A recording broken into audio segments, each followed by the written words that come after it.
ભારતને 27 દેશનું વિશાળ માર્કેટ, ભારત અને યુરોપીય સંઘ આ બે અરસપરસ બેને માર્કેટ મળી ગયા, બેને ગ્રાહકે મળ્યા અને બેને પ્રોડક્ટ કરનારા ઉત્પાદકો મળ્યા. ટૂંકમાં માર્કેટ વિશાળ થયું. કે સામાન્ય રીતે કહેવત એવી હોય છે કે ભાઈ જેનો રાજા વેપારી એની પ્રજા ભિખારી. પણ અહીંયા નરેન્દ્ર મોદીએ આખો ઇતિહાસ પલટો છે એમ કહો તો ચાલે કે જેનો રાજા વ્યવહારી, વેપારી નહીં, પ્રેક્ટિકલ, એની પ્રજાને ન રહે લાચારી. ડોનાલ્ડ ટ્રમ્પના જ શબ્દોમાં કહીએ તો એને કીધું હતું કે નરેન્દ્ર મોદી બહુ મોટો વેપારી છે, એની યાર સમજીને કામ લેવું પડે એમ છે. એવું વિધાન એને પૂર્વે કરેલું એ ગઈ આ 26મી જાન્યુઆરીએ આમ અથવા તો 27મી તારીખે એ સાબિત થયું.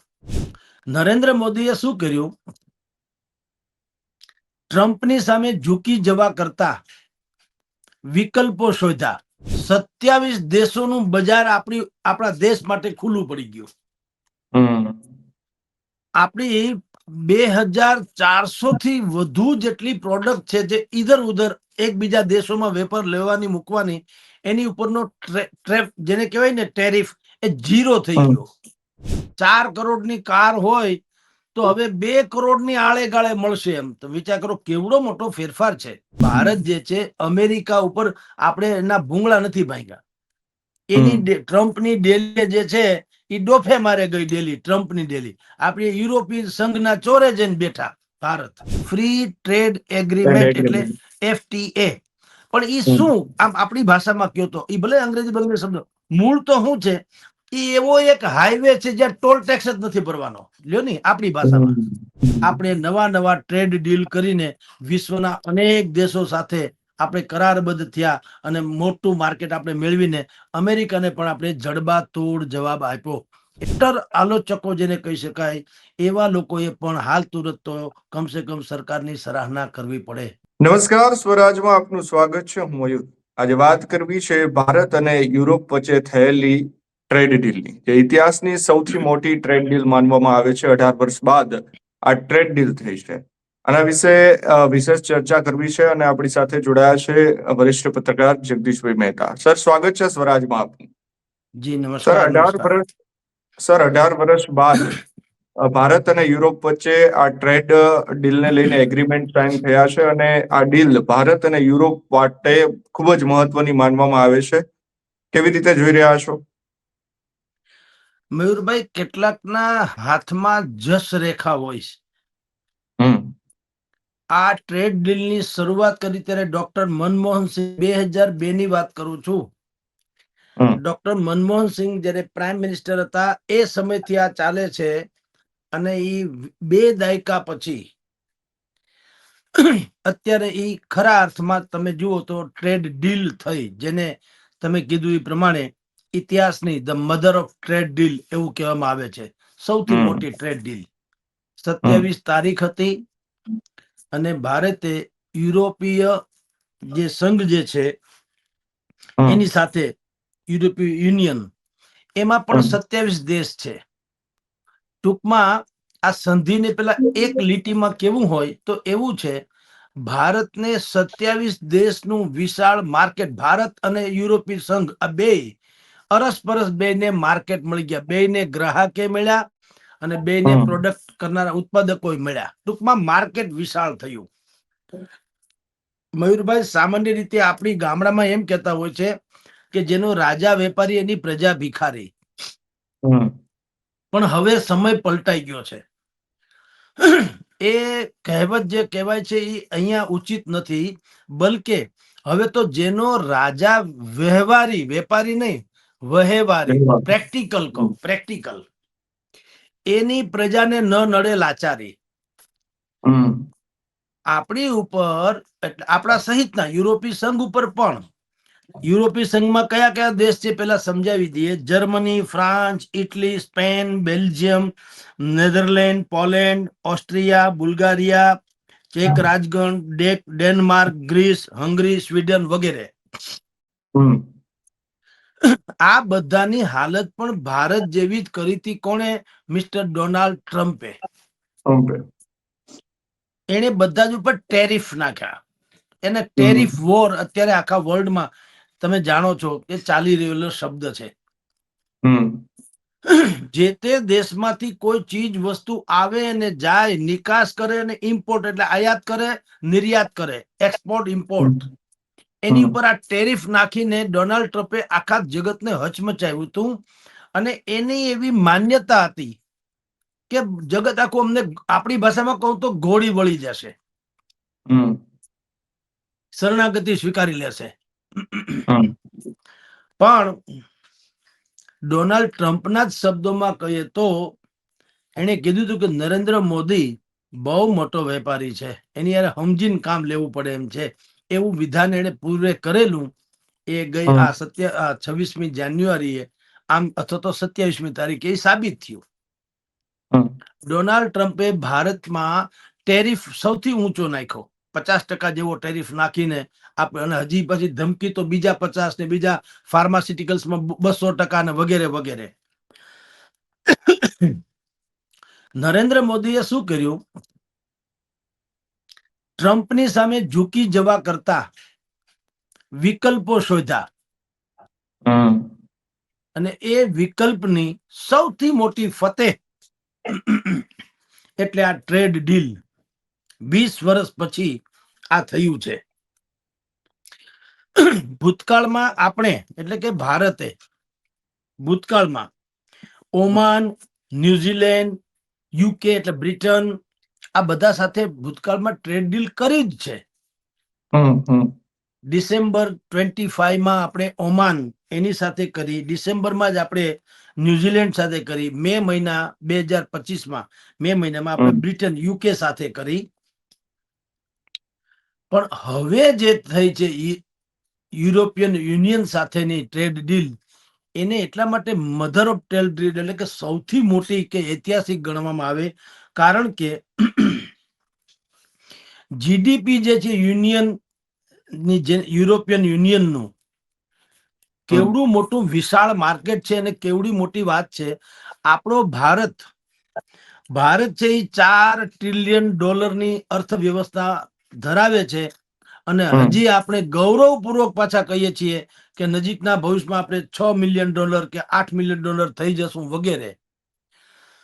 પણ 27મી તારીખે જે ટ્રેડ ડીલ થઈ, વેપારની જે કરાર થયા, એ કોની સાથે થયા? યુરોપિયન યુનિયનના 27 જેટલા દેશો સાથે, જેની જીડીપી કેટલી છે?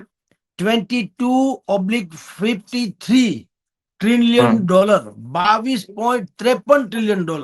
ક્યાં આપણે 4 અને ક્યાં ઈ 22?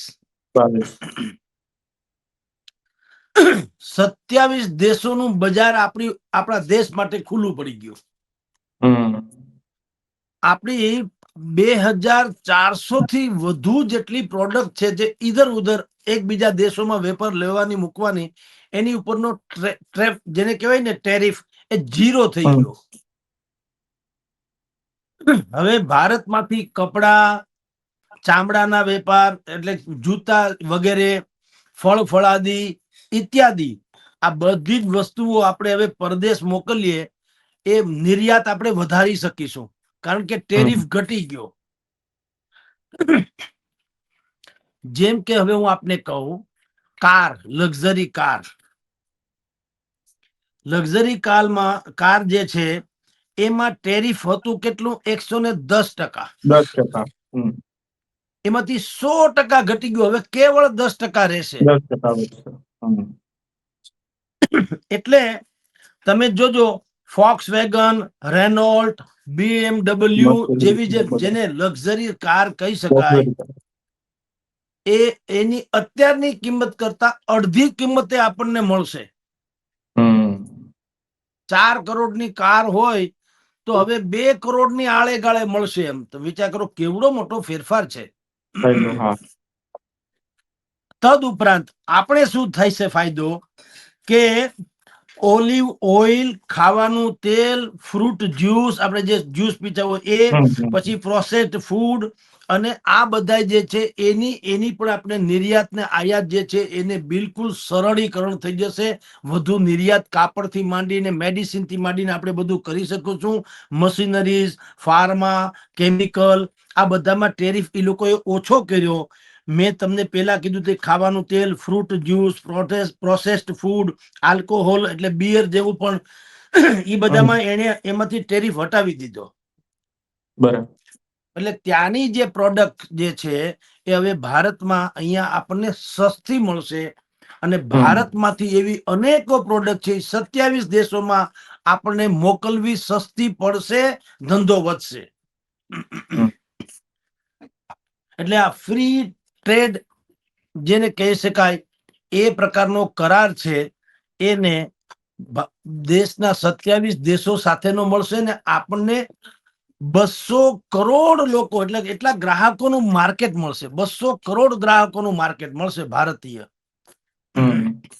તો ભારતના જે ઉત્પાદકો છે, ઘરેલું ઉત્પાદકો થી માંડીને ટેક્સટાઇલ્સ ઇન્ડસ્ટ્રીઝ વાળા, હીરાના જે આપણે સુરતનો હીરા ઉદ્યોગ છે એ છે, એવા બધા જ ઉદ્યોગોને આ 200 કરોડનું માર્કેટ, 200 કરોડ ગ્રાહકોનું માર્કેટ વધારે મળશે.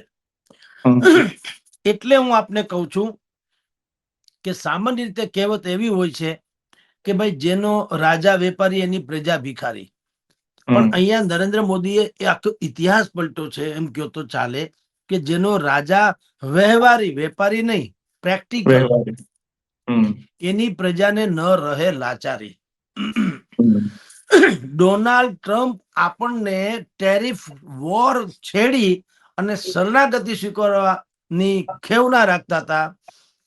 નરેન્દ્ર મોદીએ બીજું માર્કેટ શોધીને ડોનાલ્ડ ટ્રમ્પને પણ જૈસે કો તૈસા કરી દીધું. આપણે ગામડામાં કે છે ને કે ભાઈ ડોફે મારે જાય ડેલી, અમે ચોરે બેહીને બેસ્યું, ચોરે જઈને બેસ્યું. તારી ડેલી ઉપર ભૂંગળા નથી ભાંગ્યા એમ કહીએ ને એમ હવે ભારત જે છે અમેરિકા ઉપર આપણે એના ભૂંગળા નથી ભાંગ્યા. એની ટ્રમ્પની ડેલી જે છે એ ડોફે મારે ગઈ ડેલી, ટ્રમ્પની ડેલી. આપણે યુરોપિયન સંઘના ચોરે જઈને બેઠા ભારત. અને એવું વૈશ્વિક માર્કેટની શોધ કરી કે જેને કારણે ભારતના ઉદ્યોગપતિઓ જે નિર્યાત કરે છે, નિર્યાત સૌથી મોટી વાત હોય છે કારણ કે ત્યાંથી વિદેશી હુંડિયામણ આવે એટલે આપણના દેશનું અર્થતંત્ર બહુ મજબૂત બને. અને વિદેશની જે કેટલીક લક્ઝરીઝ થી માંડીને જેને કહી શકાય સારામાં સારી પ્રોડક્ટ જે છે એ આપણને અત્યારે મળે છે એના કરતા અનેક ગણી સસ્તી મળી જશે. એ અર્થમાં અત્યારે તમામ અર્થશાસ્ત્રીઓ અને તમામ વિશ્લેષકો આને મેગા ડીલ માની રહી છે વિશ્વની સૌથી મોટી નજીકના ઇતિહાસમાં. જી મયુરભાઈ.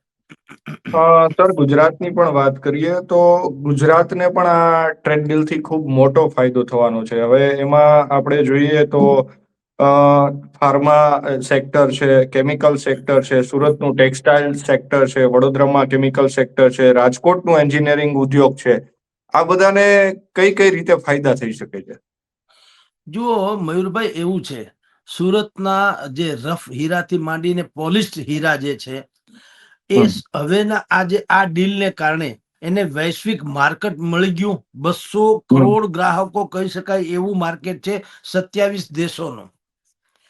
તો એ જે સુરતમાં હીરાની વાત છે એવી તમામ સ્પેર પાર્ટ થી માંડીને, જેમ તમે અહીંનો ડીઝલ એન્જિનનો ઉદ્યોગથી માંડીને અહીંયા પણ જે બોલ બેરિંગનો વ્યવસાય છે, આપણો રાજકોટનો સુખ્યાત વ્યવસાય છે એ છે કે જામનગરનો જેમ બ્રાસપાટ છે, તમે જાણો છો એ પ્રમાણે મોરબીનો ટેક્સટાઇલ ઉદ્યોગ છે, અને કચ્છનો હસ્તકળા ઉદ્યોગ છે. આ બધા જ ઉદ્યોગોને વૈશ્વિક માર્કેટ, કારણ કે આ જે આપણે કહીએ ને ભાઈ આ TAF એ શું છે, FTA શું છે, ફ્રી ટ્રેડ, એવું જે વાત તો છે એગ્રીમેન્ટ, ફ્રી ટ્રેડ એગ્રીમેન્ટ એટલે FTA.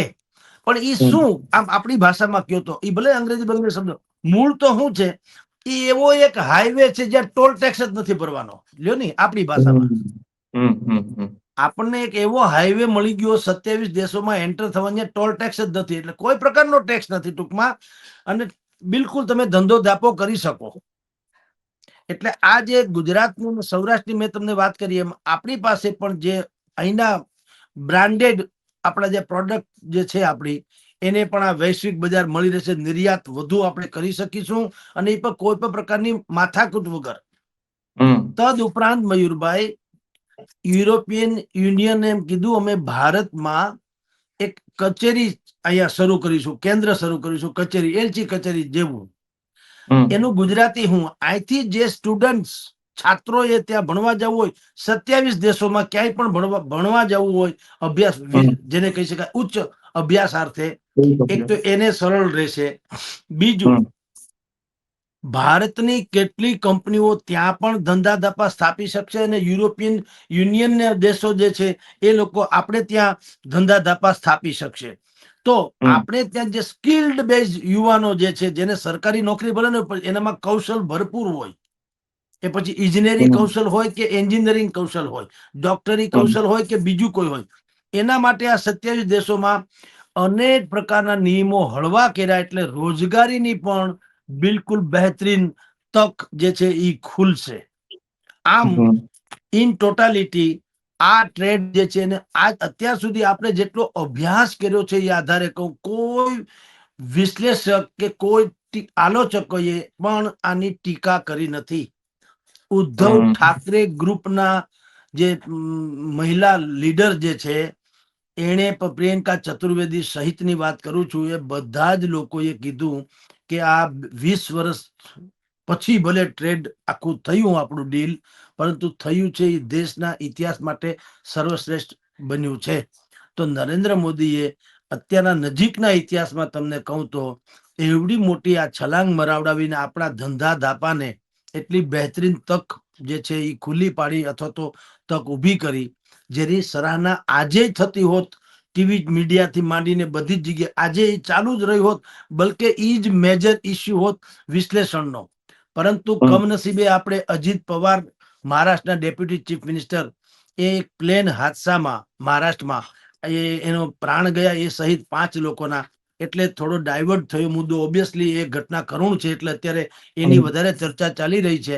પણ ધારો કે આવી કોઈ કમનસીબ કે કરુણ ઘટના ઘટી ના હોત, તો આજે પણ આ જે આપણે ડીલ કરી છે, મેગા ટ્રેડ ડીલ, એની જ ચર્ચા થતી હોત.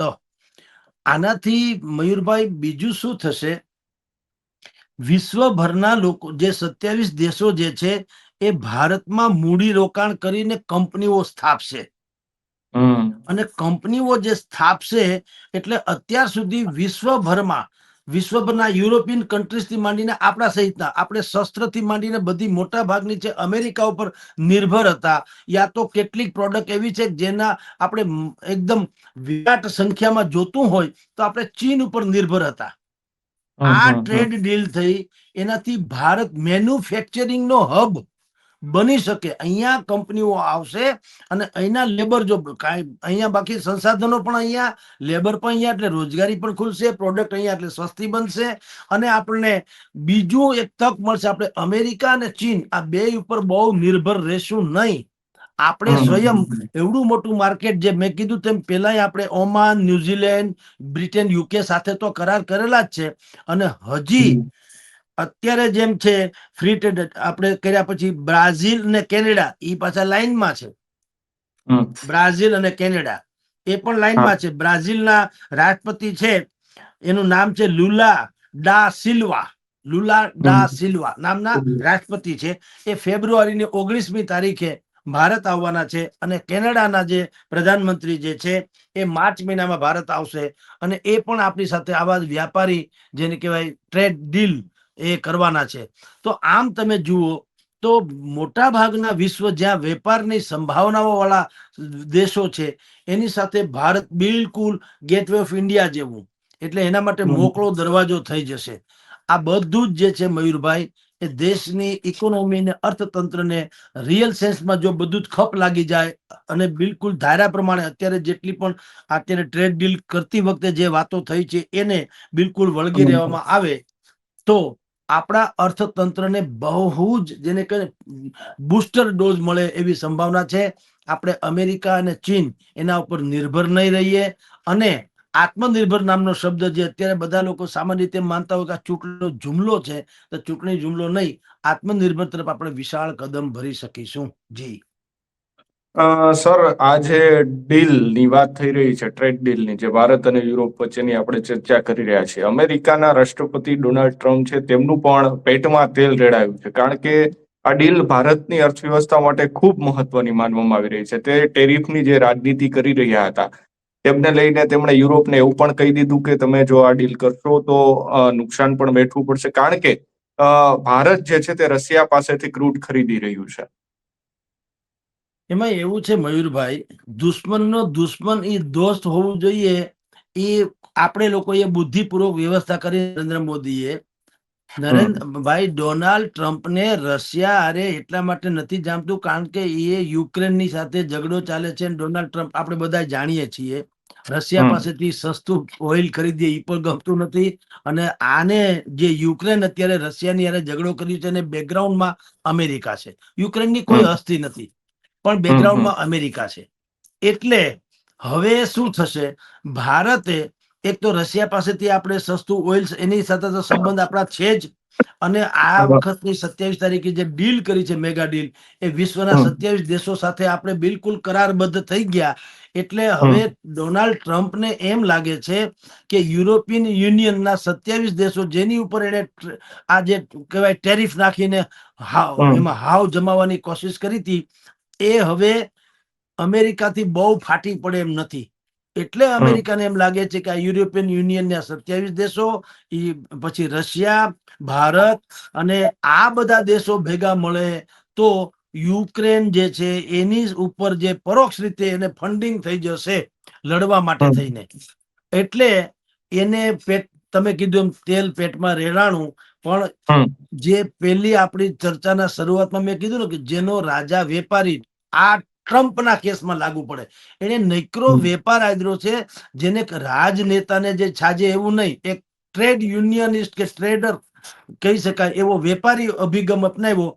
એટલે એની હાલત અત્યારે તમે જુઓ તો આ રીતે થઈ છે. અને ભારતના વડાપ્રધાન નરેન્દ્ર મોદીએ એને વેપારી નહીં પણ વ્યવહારી નિર્ણય કરીને અમેરિકાને ભારત ઉપર એને જેટલો ટેરિફ નાખ્યો, તેમ છતાં આપણી ઇકોનોમીને જાળવી રાખવામાં બિલકુલ ફતેહ મેળવી. એટલે એના પેટમાં તેલ રેડાય તો સ્વાભાવિક છે, કારણ કે ભારત એકમાત્ર શાયદ એવો દેશ છે, વિશ્વના અનેક દેશો ઉપર ટેરિફ નાખીને અમેરિકાએ પોતાની ધાક જમાવીને સાબિત કર્યું કે આ અંકલ સેમ, એટલે કે જગતનો દાદો તો અમે જ છીએ.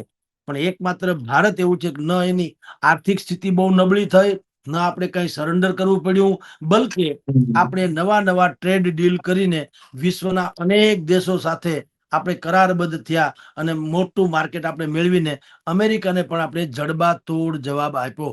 એટલે એના પેટમાં તેલ રેડાય એ સ્વાભાવિક છે. હાલાકી મયુરભાઈ, આ બધી ટ્રેડ ડીલ જેને અત્યારે આપણે સરાહના કરી રહ્યા છે, એ હજી લાગુ થતા 1 વર્ષ લાગી જવાનું. આ 2026-27 થી અમલમાં આવશે, ત્યાં સુધી નહીં. પણ આપણે કહીએ છીએ કે શિખરની ટોચ ઉપર પહોંચવું તો શરૂઆત તો તળેટીથી જ કરવી પડે. એટલે આપણે અત્યારે શરૂઆત થઈ ચૂકી છે. આવનારી પેઢીને એના ફાયદા બી મળવાના અને ભારતને અર્થતંત્રને મજબૂતી મળશે. તો આપણે ઘણી વખત મોટા ભાગે સરકારના કેટલાય નિર્ણયો જે છે એની મોટા ભાગે આપણે આલોચના કરતા હોઈએ છીએ, આપણે ઇન ધ સેન્સ વિશ્લેષકો બધાય. પણ ક્યારેક જ્યારે આ પ્રકારની વાત આવે કે જેમાં રાષ્ટ્રનું હિત જે એમાં સંકળાયેલું હોય અને ખરા અર્થમાં સારી વાત થઈ હોય, આની કોઈ નેગેટિવ ઇફેક્ટ નથી, હજી સુધી તો નથી આવી. અને ભવિષ્યમાં કારણ કે જો આવવાની હોત તો આપણે જયારે ઓમાન, ન્યુઝીલેન્ડ કે બ્રિટન સાથે કર્યું હોત તો એની નેગેટિવ ઇફેક્ટની અત્યારે ચર્ચા થતી હોત. પણ એ હજી થઈ નથી. એનો અર્થ એમ છે કે આપણે, કારણ કે વિશ્વનું માર્કેટ ખુલ્લું મૂકવાની વાતો છે. તમારી પાસે 20 ઘરાક હોય ને હું 200 ઘરાક આપું તો સ્વાભાવિક જ તમને ફાયદો થવાનો ને. 200 ઘરાક હોય એટલે તમે આસાનીથી તમારી પ્રોડક્ટના માલના કિંમત વધારી શકો, અથવા તો પ્રોડક્શન વધારીને તમે પણ 200 ગ્રાહકોને સંતોષ આપો તો નફો વધુ મેળવી શકો. તો આ ટ્રેડ ડીલ જે છે એ પ્રકારનું છે.